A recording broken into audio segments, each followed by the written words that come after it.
केंद्रीय मंत्रिमंडल के मेरे साथी Kishan Reddy ji, Arjun Ram Meghwal ji, Meenakshi Lekhi ji, Ajay Bhatt ji, brigadier R S. Chikara ji, INA veteran lieutenant R. Madhavan ji और मेरे प्यारे देशवासियों, आप सभी को नेताजी सुभाष चंद्र की जन्म जयंती पर पराक्रम दिवस की बहुत बहुत बधाई।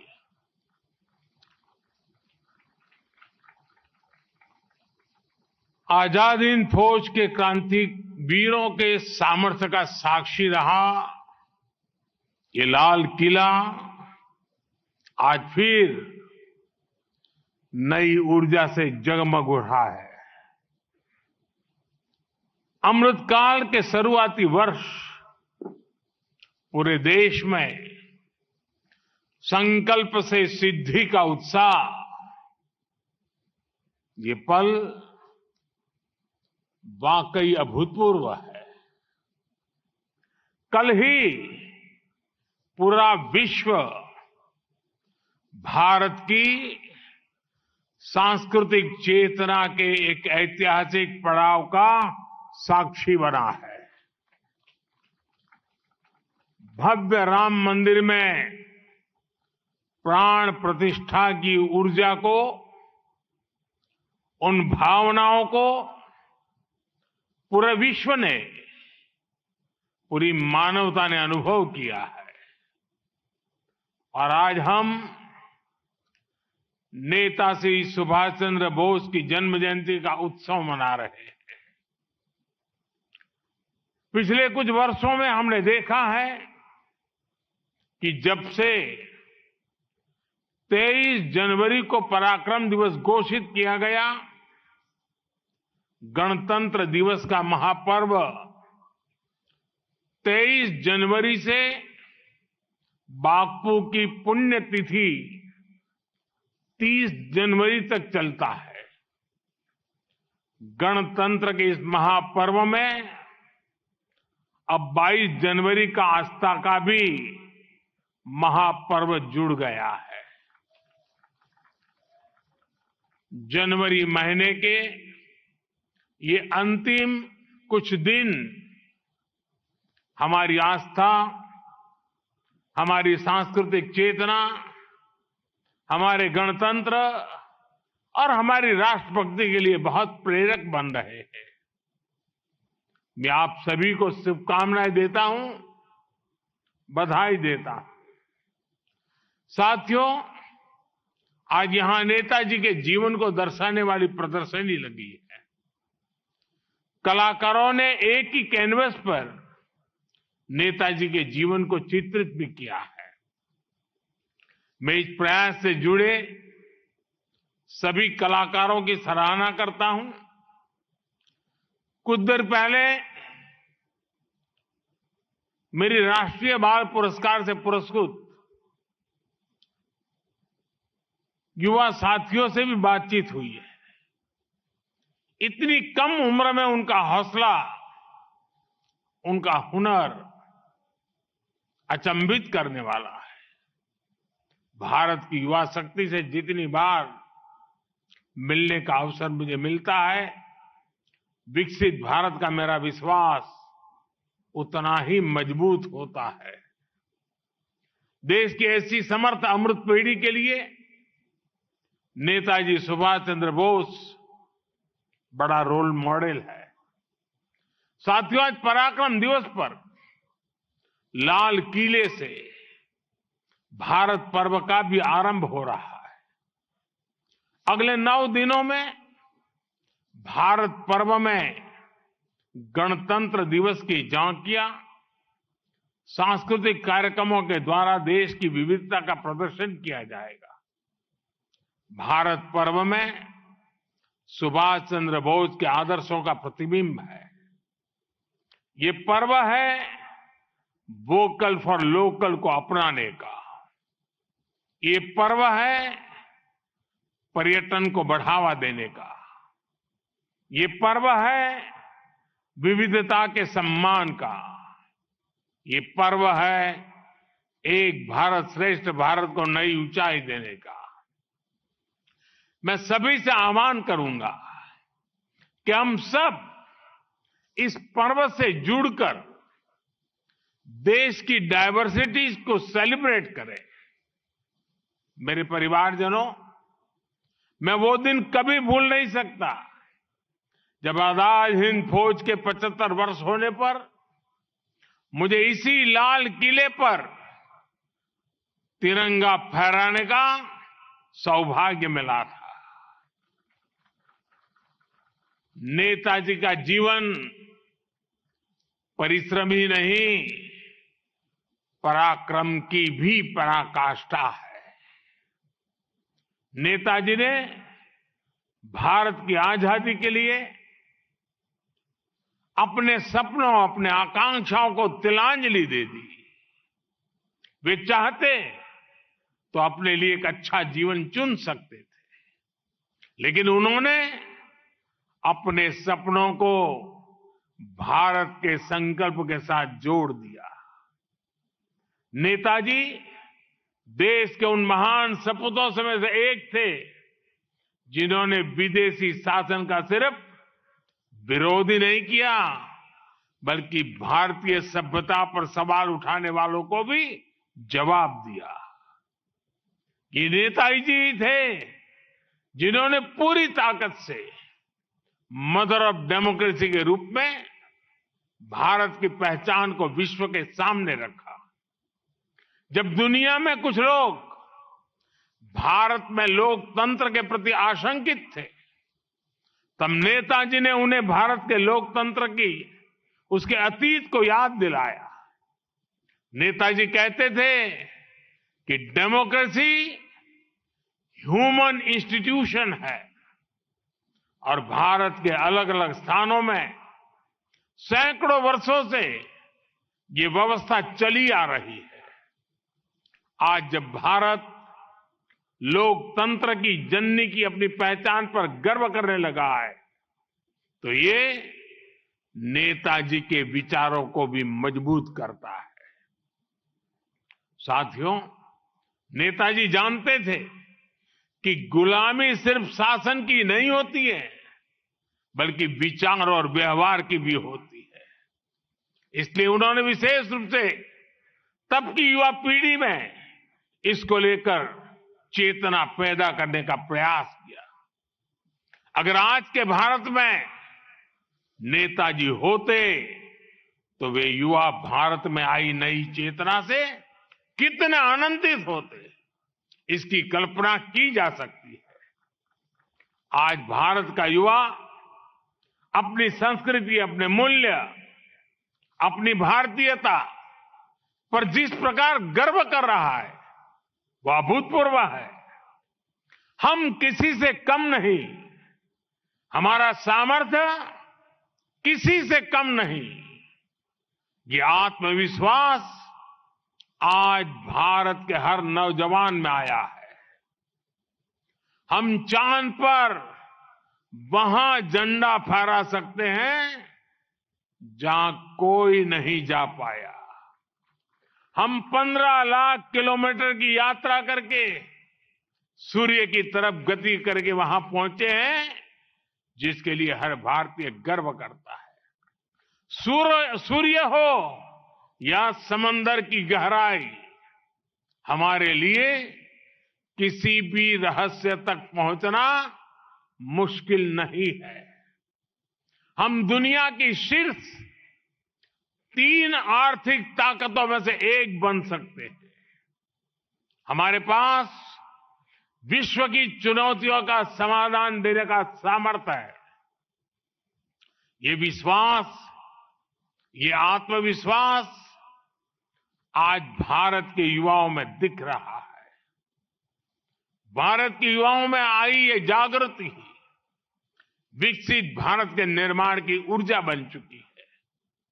इसलिए आज भारत का युवा पंच प्राणों को आत्मसात कर रहा है। इसलिए आज भारत का युवा गुलामी की मानसिकता से बाहर निकलकर काम कर रहा है। मेरे परिवारजनों, नेताजी का जीवन और उनका योगदान युवा भारत के लिए एक प्रेरणा है। ये प्रेरणा हमेशा हमेशा हमारे साथ रहे, कदम कदम पर रहे। इसके लिए बीते 10 वर्षों में हमने निरंतर प्रयास किया है। हमने कर्तव्य पथ पर नेताजी की प्रतिमा को उचित स्थान दिया है। हमारा मकसद है कर्तव्य पथ पर आने वाले हर देशवासी को नेताजी का कर्तव्य के प्रति समर्पण याद रहे। जहां आजाद हिंद सरकार ने पहली बार तिरंगा फहराया, उस अंडमान निकोबार के द्वीपों को हमने नेताजी के दिए नाम दिए। अब अंडमान के नेताजी के लिए समर्पित मेमोरियल का भी निर्माण किया जा रहा है। हमने लाल किले में ही नेताजी और आजाद हिंद फौज के योगदान के लिए समर्पित म्यूजियम बनाया है। आपदा प्रबंधन पुरस्कार के रूप में पहली बार नेताजी के नाम से कोई राष्ट्रीय पुरस्कार घोषित किया गया है। आजाद हिंदुस्तान में किसी सरकार ने आजाद हिंद फौज को समर्पित इतना काम नहीं किया जितना हमारी सरकार ने किया, और इसे मैं अपनी सरकार का सौभाग्य मानता हूं। साथियों, नेताजी देश के सामने आने वाली चुनौतियों को भलीभांति समझते थे, उनके प्रति सबको आगाह करते थे। उन्होंने कहा था कि अगर हमें भारत को महान बनाना है तो पॉलिटिकल डेमोक्रेसी, डेमोक्रेटिक सोसाइटी की नींव पर सशक्त होनी चाहिए। लेकिन दुर्भाग्य से आजादी के बाद उनके इस विचार पर ही कड़ा प्रहार किया गया। आजादी के बाद परिवारवाद, भाई भतीजावाद जैसी अनेक बुराइयां भारत के लोकतंत्र पर हावी होती रही। ये भी एक बड़ा कारण यहां रहा है कि भारत उस गति से विकसित नहीं कर पाया, विकास नहीं कर पाया जिस गति से उसे करना चाहिए। समाज का एक बहुत बड़ा वर्ग अवसरों से वंचित था। वो आर्थिक और सामाजिक उत्थान के संसाधनों से दूर था। राजनीतिक और आर्थिक फैसलों पर, नीति निर्माण पर गिने चुने परिवारों का ही कब्जा रहा।